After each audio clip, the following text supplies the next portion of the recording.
Olá, sejam muito bem-vindos a mais uma mensagem.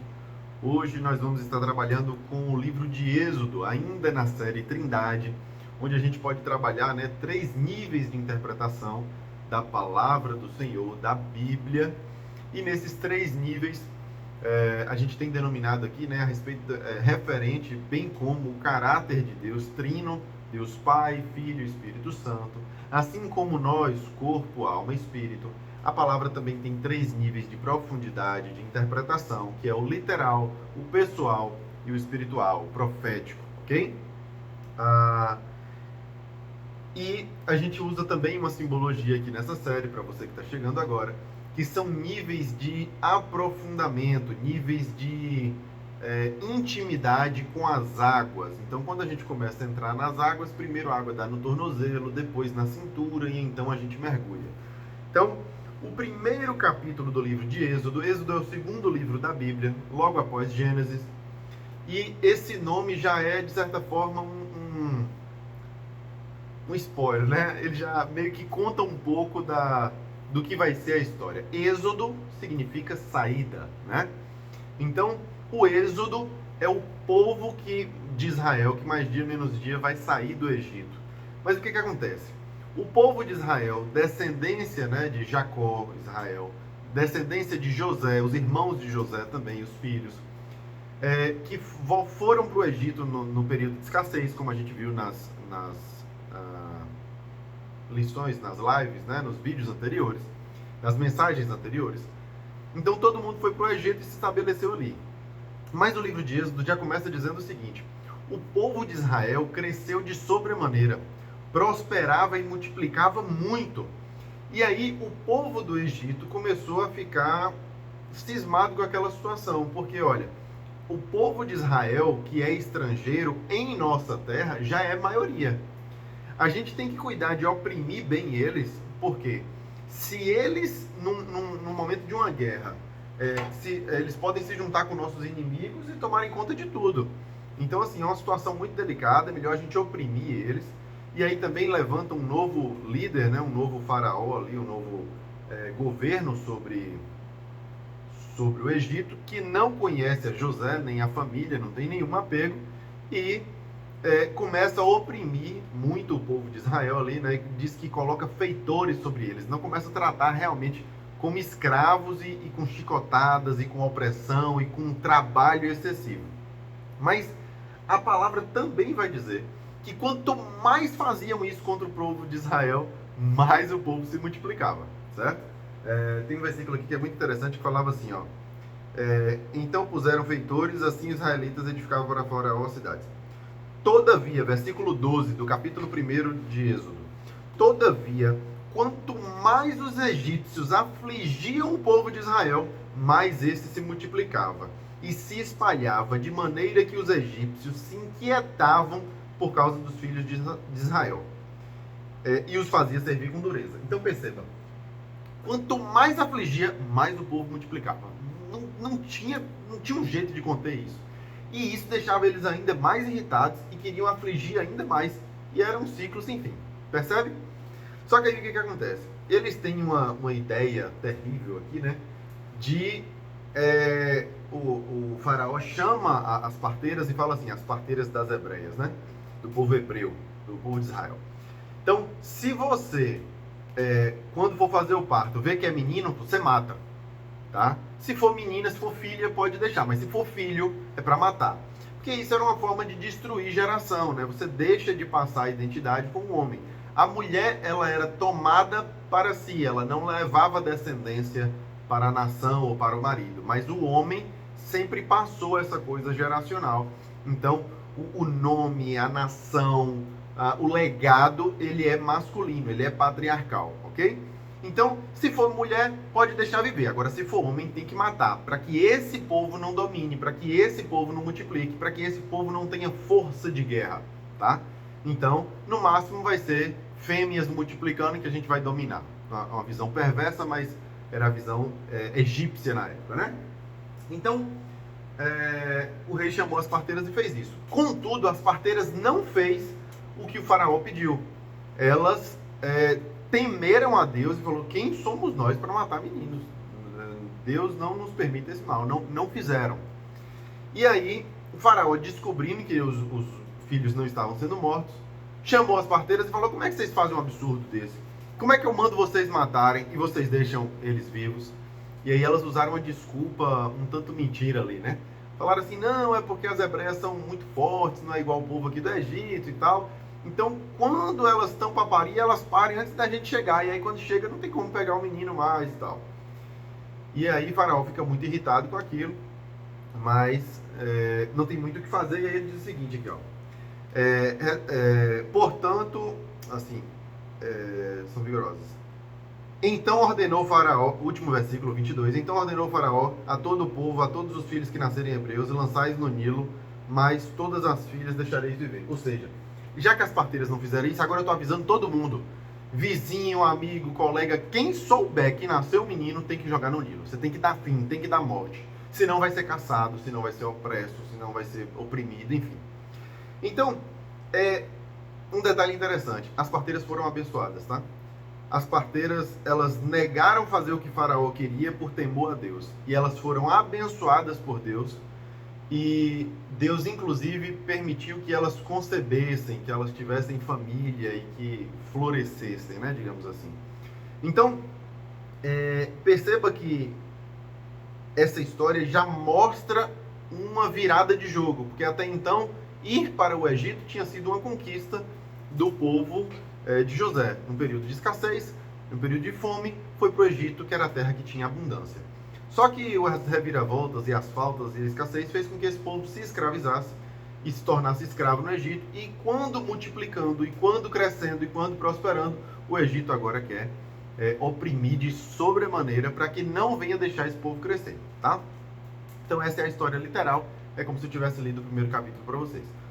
Porém, quando a gente vai para o segundo nível, que é o nível da alma, o nível pessoal, eu começo a me colocar no lugar dos personagens. Será que, enquanto povo de Israel, enquanto povo hebreu, será que eu tenho cuidado de prosperar?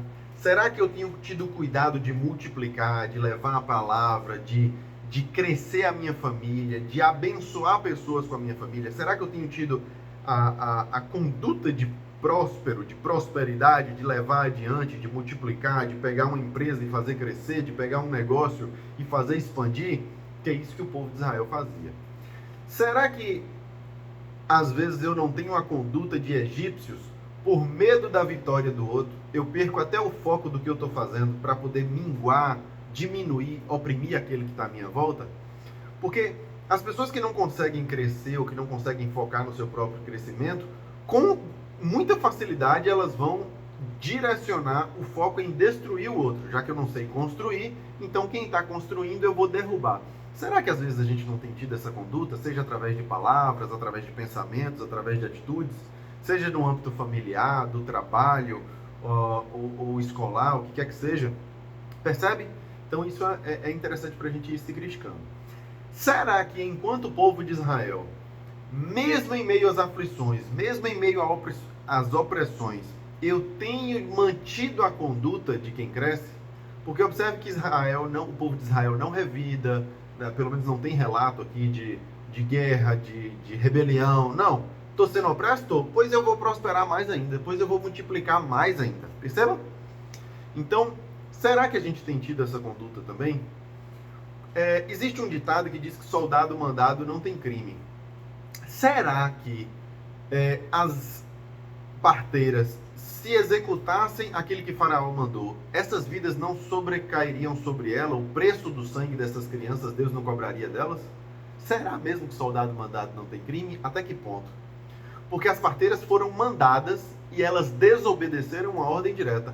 Mas essa desobediência foi por temor a Deus. Percebe? Será que eu tenho tido tanto temor a Deus a ponto de, às vezes, não seguir o sistema?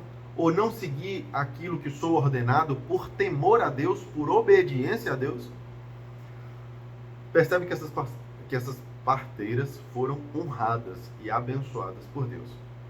E Faraó, será que muitas vezes eu não estou tão obstinado em fazer o mal, que mesmo quando eu direciono para alguém fazer o mal e essa pessoa se desvia ou não executa o que eu quero, Será que às vezes eu não estou tão obstinado a fazer uma coisa ruim que eu começo a aumentar as ordens e aumentar a distorção das minhas atitudes, bem como o faraó fez em relação a mandar todo o povo jogar as crianças no Nilo? Então que a gente possa fazer essa análise pessoal e se criticar e se perceber nesse aspecto. Mas quando a gente olha no âmbito espiritual, vocês percebem que Faraó é claramente a figura do diabo, enquanto espiritual e figurativamente falando, tá? Faraó é governador do Egito, ponto. Mas ele ali, ele faz menção, ele tem atitudes semelhantes à do diabo. E essa atitude é para oprimir o povo de Deus. Só que o povo de Deus, quanto mais opresso, mais ele progride. Por quê? Olha para os países onde há perseguição, onde a palavra é proibida, onde o cristianismo é proibido, caçado e digno de pena de morte. Cresce absurdamente. Não adianta oprimir. Quanto mais louco, quanto mais opresso, quanto mais terrível for o sistema, mais a igreja entende o poder e o valor do que ela carrega. Porque muitas vezes nós negligenciamos a palavra, nós negligenciamos um momento de estudo, de oração, de leitura, de louvor. Por quê? Porque a gente é livre para fazer qualquer hora.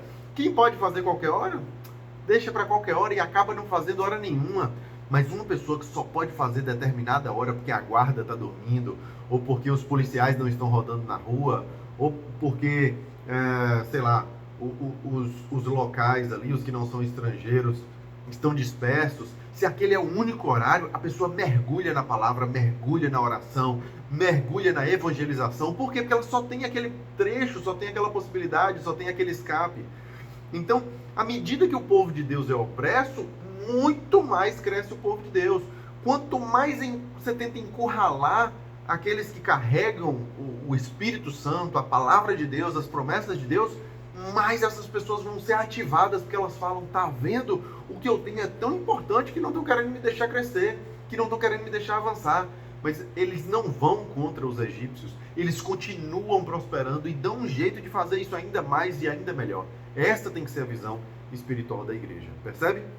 E existem algumas pessoas do mundo, tal qual as parteiras, que aqui estavam sob comando de Faraó, sob ordem de Faraó, que o temor a Deus é tamanho que fala, olha, eu recebi essa ordem, mas eu não vou cumprir a ordem. Tem gente do mundo que não consegue ir contra a igreja, porque essas pessoas de fora, às vezes, têm mais temor a Deus do que quem está dentro da própria igreja. Tem gente do povo de Deus que não reconhece Deus tal qual essas parteiras reconheceram.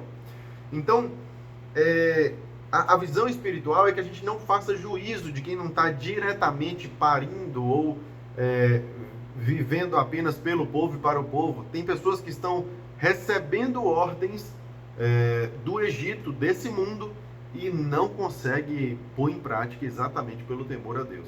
Então a gente entende que espiritualmente tem pessoas que servem a Deus mesmo sem estar diretamente no meio ou diretamente no povo, mas essas pessoas também são honradas. Todos aqueles que plantarem princípios do Senhor ou plantarem em favor do povo do Senhor, em favor da prosperidade do Senhor, colherão inevitavelmente bons frutos e boa riqueza.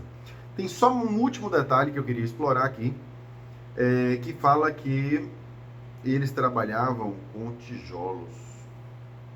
Assim eles amarguravam... Isso, 14. Assim eles amarguravam a vida com dura servidão, em barro e em tijolos, e em toda a sorte de trabalho no campo, com todo o serviço que eram obrigados a fazer. Ou seja, quanto mais os egípcios se frustravam com a multiplicação, mais eles sentiam vontade de oprimir o povo de Israel. Com o que o povo de Israel era oprimido? Trabalhar com barro, trabalhar com tijolo e trabalhar com o campo. Barro, tijolo, campo. De novo 3. Será mesmo que isso é só aleatório, é só coincidência? Barro, de onde eu vim para onde eu vou. Tijolo, produto dessa matéria-prima, onde eu construo coisas físicas, não a vida humana, não a vida animal, mas onde eu construo casas, prédios, abrigos, escolas, templos, ok? E campo, colheita, plantio, colheita, terra, vai no barro, do barro tira, para o barro volta, apodrece, etc. São 3 estágios, são 3 fases, são 3 elementos que tudo remete à palavra. É o início, o meio e o fim. É a matéria-prima, é o produto e o subproduto. Fase 1, 2 e 3. É de onde veio, o que faz e para onde vai. Percebem isso? Então, enquanto nós estamos sendo opressos, enquanto o povo de Deus é oprimido por esse mundo, por esse contexto, por Faraó, o povo está sendo lapidado em toda a história de Deus.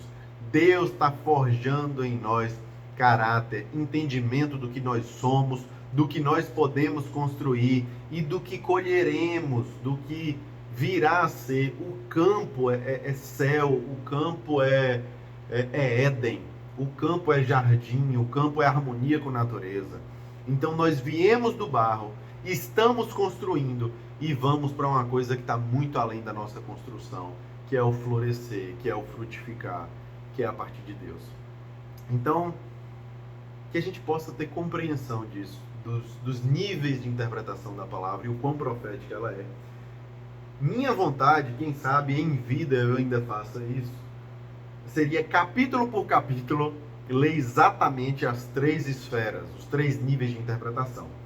Mas eu acho que isso ficaria muito moroso e talvez muito lento para a grande maioria, e eu vou dar saltos aqui dentro de Êxodo, talvez ler pacotes de 5, 10 capítulos para a gente fazer um vídeo só, porque tem muitos elementos nessa história macro que é interessante a gente ver que tem na história de Abraão, tem na história de José, tem na história aqui antes do Êxodo, tem sobre o deserto, tem sobre as histórias de Juízes, sobre os reis, sobre tanta coisa que está por vir, que se a gente for fazer capítulo a capítulo, talvez a pessoa não entenda a Bíblia como um todo. Então eu vou dar saltos em histórias principais, em histórias de núcleo, histórias de eixo, em pilares da Bíblia, e depois eu volto, talvez fazendo esses intervalos aí, porque a Bíblia é riquíssima, e desde que eu comecei a estudar ela dessa forma, eu não consigo ficar calado sobre isso, porque é uma afronta, é um desrespeito a Deus, permitir que Ele me mostre coisas como essa, e eu guarde para mim, ou quem sabe, sabe, e quem não sabe, procure saber. Não é assim que funciona, sabe? Eu entendo o compromisso e a responsabilidade de saber isso, e por isso eu compartilho. E por isso eu peço que quem assiste até quase 20 minutos de vídeo, nós estamos chegando em 18 minutos, quem assiste até esse ponto, que tenha um bom senso de compartilhar isso. Se não encaminhando esse vídeo, levando essa palavra, indicando esse canal, olha, tem um negócio legal ali, vai ali ver, perceba isso, olha, a palavra pode ser estudada assim, estuda para você aprender, ora antes de ler a Bíblia, peça para Deus te mostrar o que tem de forma não explícita ali, né? O que está nas entrelinhas, o que eu posso interpretar ou explorar mais dessa palavra. Então, que essa sabedoria, que essa sede, que esse desejo por Deus seja crescente e ardente em todos nós sempre, e que essa ânsia por multiplicar, por transbordar, por levar esse ensino, seja tanto como ou maior, né? Que a gente não pare de falar sobre o que a gente já sabe, sobre o que a gente já aprendeu, que nossa rotina diária seja isso, em todo lugar, em qualquer lugar.